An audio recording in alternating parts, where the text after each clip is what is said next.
I will call you. Fragmentation क्या होता है बेटे? Fragmentation होता है division of an body of organism into two or more fragments. ठीक है? It usually occurs in a green algae which is called as Spirogyra. The green patches you have seen on the surface. Might you have seen the green patches on the surface of water? This is a special type of algae called as Spirogyra. Rough copies. Right? And I can see this.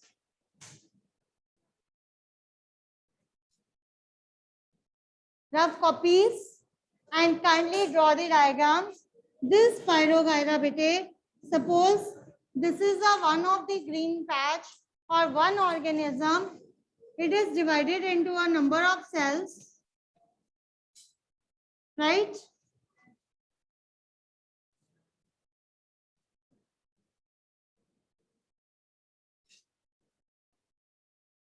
What happens when this cell matures? नहीं, this is not a DNA. ये representation है इस microorganism की. ठीक है? हम इसके cells को इस way में represent करते हैं. ठीक है? DNA something else. चलो फिर जब पढ़ेंगे तब देखेंगे. Right? What happens? This organism gets divided into two or more fragments. How? It simply splits itself. When it splits, it forms more daughter cells, and in this case, the parent itself, it vanishes. देखो parent vanishes. Parent जो है वो खत्म हो जाता है. No parent is there. All the cells, they are converted into daughter cells. Right? ये चीज आप इसमें ऐड करोगे. In this particular type of fragmentation, parent vanishes. However, it can be converted into two or more cells. Here I am making 3 fragments. You can make 2 or more. Okay. These are the fragments.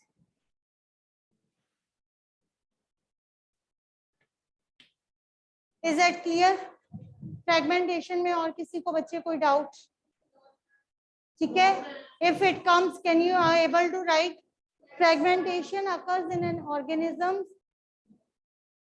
In this, the main parent plant is the main parent is distributed into 2 or more different fragments. For example, it happens in Spirogyra. Spirogyra are the green patches that are present on the water bodies. And this process of distribution or formation of cells or reproduction is too fast that even in a very short period of time, this Spirogyra covers the whole water surface. This is quite very fast process. Is it okay? After fragmentation, the next part or next type of asexual reproduction is called as spore formation. Spore formation is the next mode of asexual reproduction in which thread-like structures, that is hyphae, is present. Anji, Arpita, you want to ask something? Yes, ma'am. Ma'am, I want to ask, ma'am, जैसे कई बार, yes, ma'am. बोलो बोलो. Ma'am जैसे कई बार digest नहीं होता food, तो ma'am कई लोग जैसे लेमन जूस पीते तो तभी नहीं होता, तो मैम फिर वो क्यों नहीं होता तब? तो कई बार इनो यूज करते हैं, पर इनो में और लेमन जूस में तो सिट्रिक एसिड ही होता है. बेटे सिट्रिक एसिड होता है, but amount of acid depend करता है ना. Okay ma'am. ठीक है ना, अमाउंट भी तो होता है, हमने कॉन्सेंट्रेटेड और डाइल्यूट एसिड्स पढ़े हैं ना, ठीक है। हाँ जी, shall I call you here? Sure? Can you draw the diagram of spore formation? Okay, just tell me, yes, tell me in which organism spore formation takes place? In yeast, yes, even in yeast spore formation is also takes place. और हमने कौन सी example की है? कौन सी की है? Fungus, कौन सी fungus? Which type of fungus? बड़ी मोस्ट कॉमन फंगस है और आप लोगों ने देखी हुई है, फंजाई। फंजाई का सिंगुलर नेम ही फंगस है, करेक्ट दृष्टि? फंगस है पर कौन सी है? जलस, ठीक है, यस, ब्रेड मोल्ड, ठीक है। इवन फर्न्स, मॉसेस, इन सब में स्पोर फॉर्मेशन होती है। Bread mould is also called as a fungus, ठीक है, it is also a type of a fungus. हाँ जी, इसमें क्या होता है, the thread like projections called hypha is present, ठीक है। Who will draw the diagram by the way? आ जाओ, सिंपल ही है बेटे, यहाँ पे हाइफे होते हैं, उसके ऊपर sporangium, thread like structures, that is hyphae is present, it looks like root, जैसे प्लांट की रूट होती है ना, ऐसे थ्रेड लाइक प्रोजेक्शंस होती हैं, राइट। और उसके ऊपर वाले पार्ट में होता है sporangium. This sporangium contains a lot of spores, when they burst on maturity,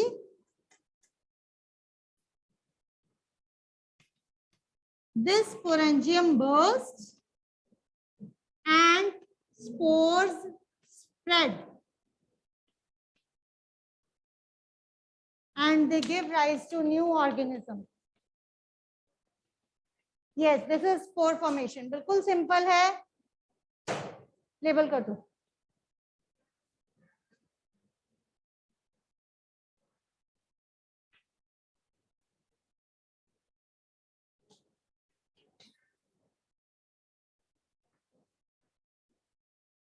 Sporangiophore and this is hyphae,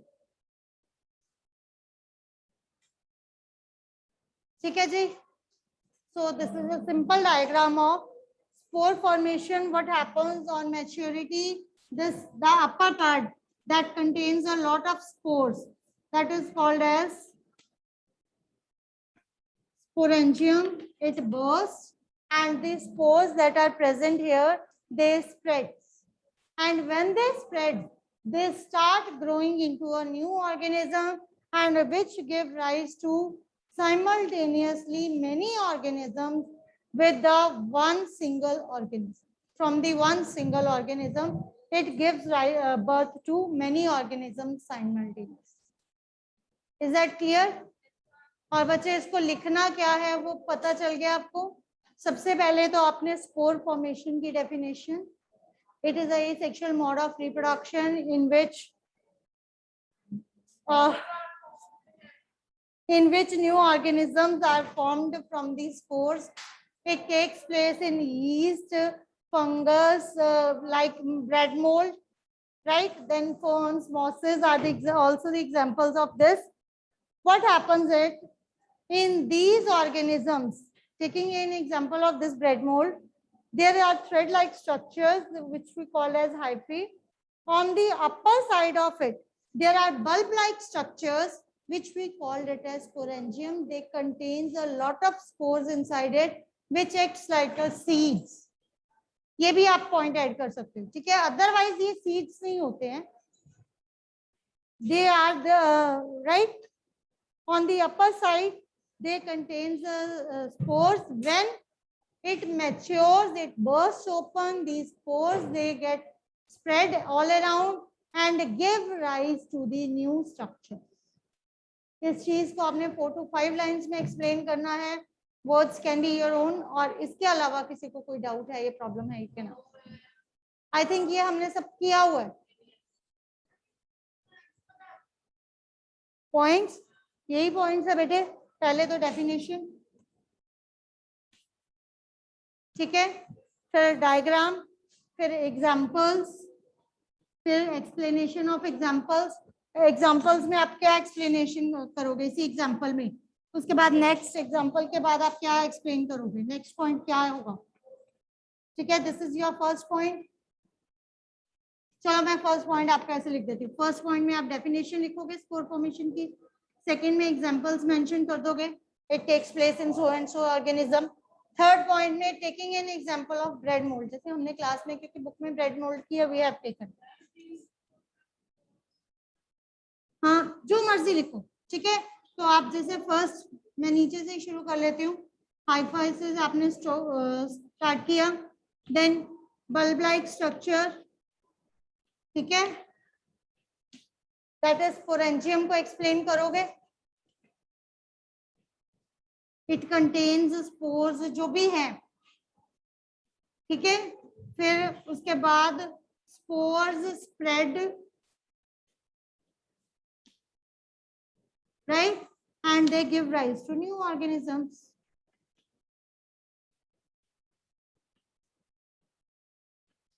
ये लो, ये आपका रिटर्न पार्ट होगा। तो sorry, give rise to new organisms. ठीक है, अब इसको ये 5-6 जो पॉइंट्स हैं, ये लैंग्वेज बेटे आपकी टोटली अपनी है। मैंने सिंपली वन वर्ड में आपको बताया कि आप इन वेज में ये सारे पॉइंट्स एक्सप्लेन कर सकते हैं। This should be your return part.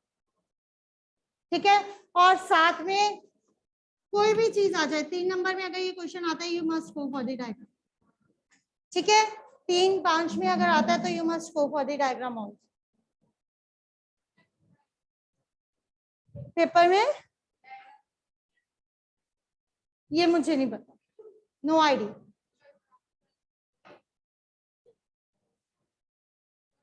No comments. Anyhow, children, this are the basic things that must be there in any of the question. अब आपका ये तो चलो स्पोर फॉर्मेशन का है, अगर फ्रेगमेंटेशन का भी आएगा उसमें भी आपको यही लिखना है, पहले डेफिनेशन, एग्जांपल, फिर आप स्पाइरोगायरा को एक्सप्लेन करोगे। बेटे कोई भी आ सकता है, मोर वेज में आपके पास कुछ भी आ सकता है, फ्रेगमेंटेशन आ जाए, बर्डिंग आ जाए। हाँ, ये डिपेंड करता है, लॉन्ग में आएगा, शॉर्ट में आएगा, I have no idea of it. बच्चे आपको पता होगा, सॉरी मेरे पास नॉलेज नहीं है इसकी। ठीक है, so I think that's clear to all. ये सबको क्लियर हो गया। ये आपके मिनिमम पॉइंट्स होने चाहिए व्हाइल अटेम्प्टिंग योर पेपर। अगर हम स्पाइरोगायरा की बात करें, डेफिनेशन, एग्जांपल, स्पाइरोगायरा का structure, like it is a type of green algae which is present, then it is divided into fragments, the parent cell itself get vanished and the daughter cells they will exist. तो ये 5 to 6 points आपके हर question में होने चाहिए। Next we will move to the other thing, last vegetative propagation method. इसमें ज्यादा details हमारे book में नहीं है। हाँ, सिर्फ एक चीज मैं आपको जरूर बताना चाहूंगी बेटा, इसमें this vegetative propagation is further done by 2 types. Vegetative propagation, it is done by 2 methods. हाँ जी, thank you. Number 1, it is having 2 types of method. Number 1 is natural, other one is artificial method. ठीक है, natural method में there is an example of potato. How a new potato grows? A new potato grows from the eye of the potato, isn't it? If you bury the eye of the potato under the ground, then it grows into a new plant. And that eye, when grown, the small root that grows from this eye, it is called as stem tuber.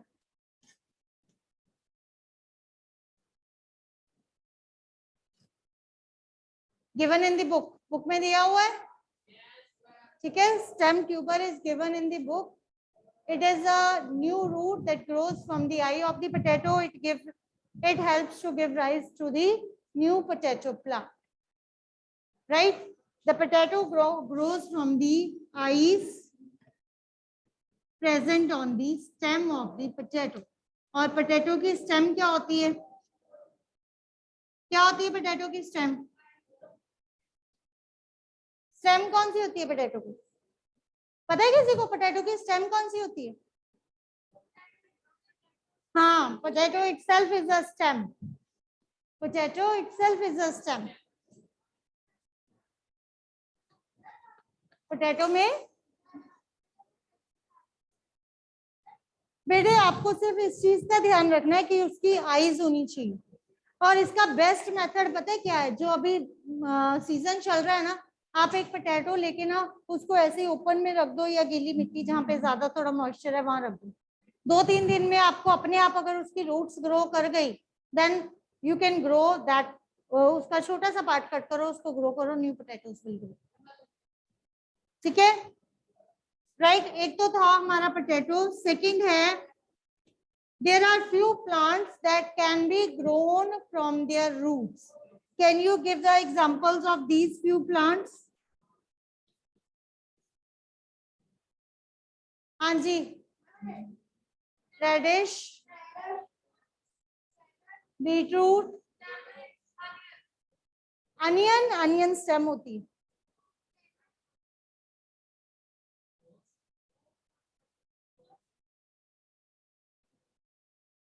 Rose can be grown from its stem. हाँ जी, crates वगैरह आप consider कर सकते हो। Yes, tamarind, एक second. हाँ जी, sweet potato, दलिया, tamarind, बिल्कुल ठीक है। और साथ ही साथ कैरेट भी जी नहीं, onion grows from the stem. Onion stem से ग्रो करता है। ठीक है, रूट्स की सिर्फ एग्जांपल हैं दलिया, tamarind, etc. I don't think I need to write. Is it okay? The next is the plants that grow from the leaves. There are certain leaves on which there are small buds of plants exist. Such leaves, if they are sown, if these buds are sown in the ground, they give rise to the new plants. And most common example of this plant is bryophyllum. हाँ जी, begonia. These are the such plants. They grow from the leaves because their leaves contains buds of these plants, right? These are the few, just basic introduction, how few plants can be grown by the natural method, and under the artificial method there is one processing which is called as cutting. बिल्कुल, artificial methods में सिर्फ एक ही method है, that is cutting. What happens in cutting? Cutting is a mode of asexual reproduction. It is an artificial method of reproduction, and one of the most common examples of cutting is rose. Here the stem, the cutting of the stem of rose plant is taken and it is grown into a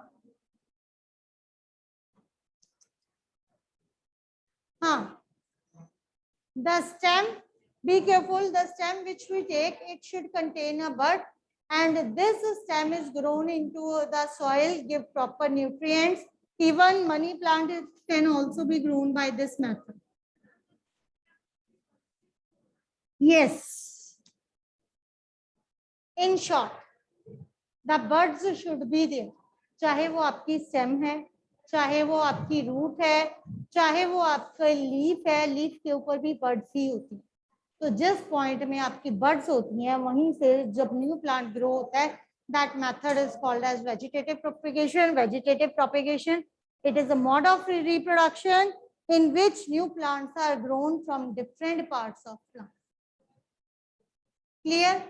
अब इसके अलावा vegetative propagation में बेटे किसी को कोई भी doubt है, कोई इसके राइटिंग पार्ट में, कि अगर आपको ये क्वेश्चन आता है आपको कैसे एक्सप्लेन करना है? अब ये डिपेंड करता है कि क्वेश्चन आपको क्या आता है.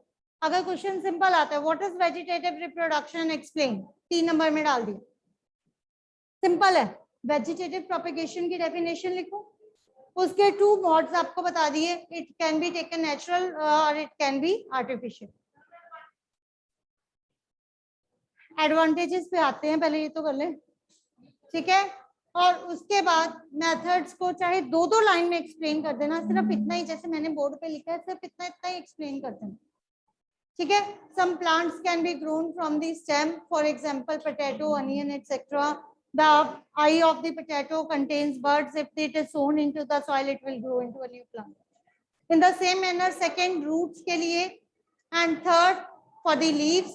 और आर्टिफिशियल मेथड में कटिंग में सिर्फ रोज, एक ही लाइन लिख देना रोज में, रोज या मनी प्लांट में, the stem, the cutting of the stem of the rose plant is taken. This cutting should contain bud when it is sown in the soil. Given proper nutrients, it will give rise to a new plant. ठीक है, that is sufficient. Next है vegetative propagation की आपकी advantages और disadvantages. अब ये depend करता है, कई बार डायरेक्टली भी पूछ लेते हैं. What are its advantages? Fast method, ठीक है, you can get exact copy of the plant. It is very fast method. rather seed से पहले सीड ग्रो करेगा, फिर आपके पास फ्लावर आएंगे, ये डायरेक्टली प्लांट ग्रो करके फ्लावर्स दे देते हैं आपको, या फ्रूट्स जो भी है. Yes, it takes less time to mature. It is, you will get the exact copy of your plant. और क्या है?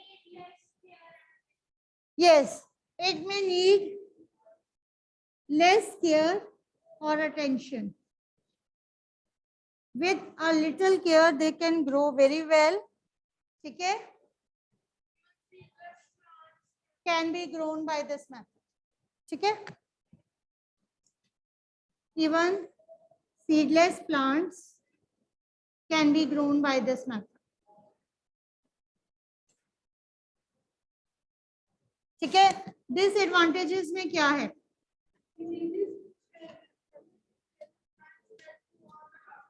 यस, डिसएडवांटेजेस में बच्चे, पहले तो क्योंकि ये एग्जैक्ट कॉपी है, तो अगर आपके पेरेंट प्लांट को कोई भी डिजीज है तो it is also carry forward. Diseases can be carry forward.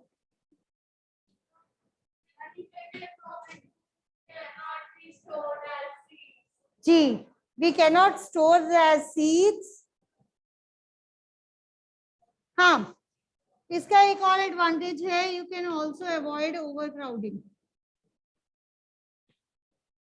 ठीक है, पर हालांकि ये बहुत ज्यादा सूटेबल नहीं है. Even seeds can be spread far, right.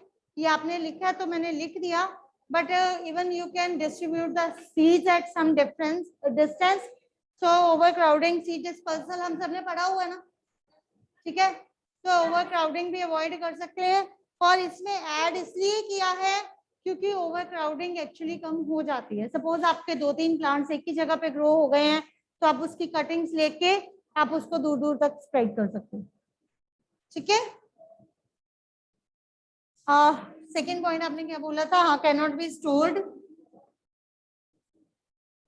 ठीक है. और changing conditions, tough to survive in changing conditions. Tough to survive in changing conditions. देखो, जिसके लिए वो अडेप्ट है वो कर रहा है, लेकिन अगर आपकी कंडीशंस चेंज हो गई हैं तो it is very tough for them. ठीक है.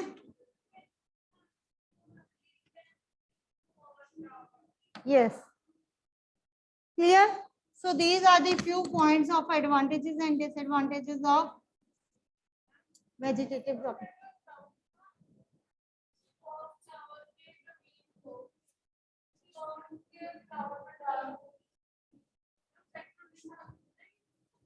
डिपेंड करता है, इट एक्सेप्ट्स और can't accepts for something.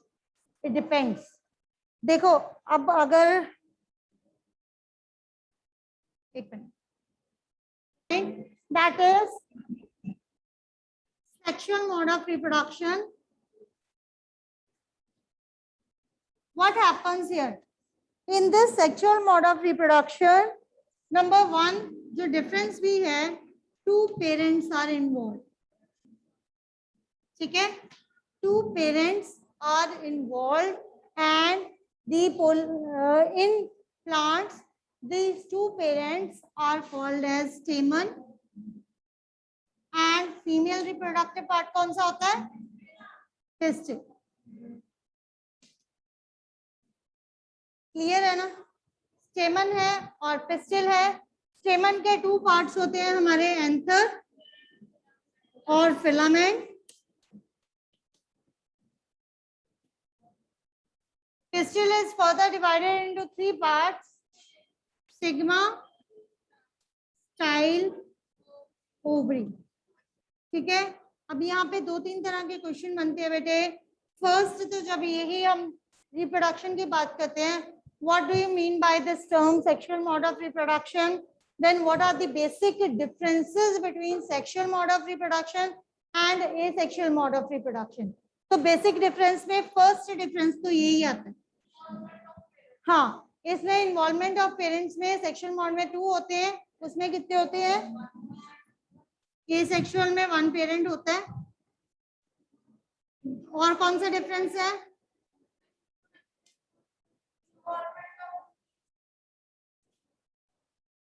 gametes are not involved. Asexual में no gametes are involved. कोई भी gametes नहीं होते हैं. ठीक है? और क्या डिफरेंस है? Parents may or may not exist. ठीक है? पेरेंट्स एग्जिस्ट कर भी सकते हैं और वैनिश भी हो सकते हैं. Example, in case of budding parents होते हैं. In case of fragmentation parents vanish. आपने क्या बोला? सिमिलैरिटी. हाँ, they are exact copies of the parents. ठीक है? They are very much similar to the with the parents, क्योंकि सिंगल ही होते हैं, similar with parents, and also takes place in unicellular organisms. हाँ जी, दे मोस्टली टेक्स प्लेस इन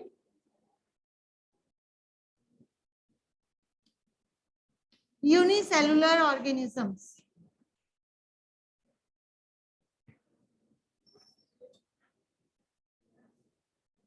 हाँ जी,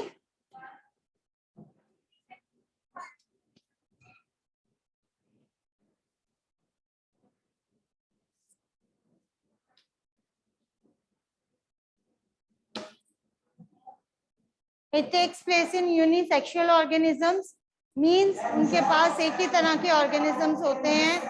last एक आधा पॉइंट शायद और लिखवाया है, कौन सा था? हाँ जी, no gamete formation is not there, fertilization is not there, right? So these are the few basic points of differences. Tomorrow we will continue with this, and we will continue with the diagrams